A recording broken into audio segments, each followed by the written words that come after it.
মুক্তি এবং চিকিৎসার দাবিতে নেমে অনেকবার আহত হয়েছি। আমার অনেকগুলো ছবি ভাইরাল হয়েছে তখন।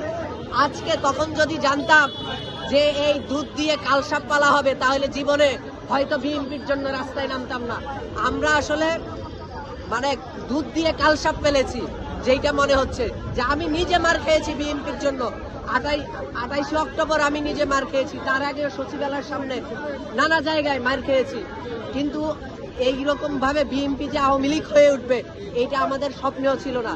আমরা বিএনপিকে স্পষ্টভাবে বলতে চাই যে আপনারা এনসিপি কে রাজনৈতিকভাবে মোকাবেলা করেন, নাসির উদ্দিন পাটোয়ারিকে রাজনৈতিকভাবে মোকাবেলা করেন, আসিফ মাহমুদকে এবং সার্জিসকে, হাসনাতকে আপনারা আপনাদের যদি শক্তি সামর্থ্য থাকে তাইলে আপনারা রাজনৈতিকভাবে মোকাবেলা করেন।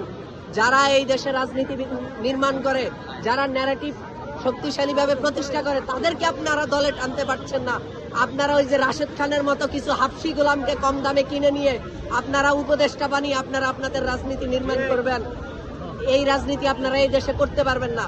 এই রাশেদ খানরা উপদেষ্টা হওয়ার পরে আপনাদেরকে বুদ্ধি দিচ্ছে যে নাসির পাটোয়ারিকে হামলা করেন, না সার্জিস হাসনাতকে হামলা করেন।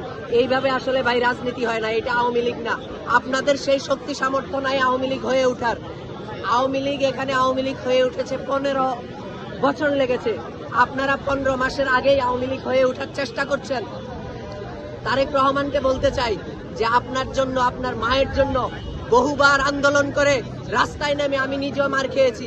আমি নিজেও বিএনপি পরিবারের সন্তান। আমার বাবা এখনো বিএনপি কে ভোট দেয়, আমার ভাই বিএনপি কে ভোট দেয়। আমরা হয়তো এই চাঁদাবাজির কারণে এই বিএনপিটা আমরা করতে পারি নাই। এটা আপনাকে ভাবতে হবে যে একটা বিএনপি পরিবারের সন্তান হয়েও কেন আমাকে এনসিপি করতে হয়, এই দায়ভার আপনাদের এবং আপনার যে রাজনৈতিক উপদেষ্টারা আছে তাদের দায়। বলে বারবার এই একটা জিনিস উল্লেখ করতে চাই যে এনসিপি কে আপনারা রাজনৈতিকভাবে মোকাবেলা করেন।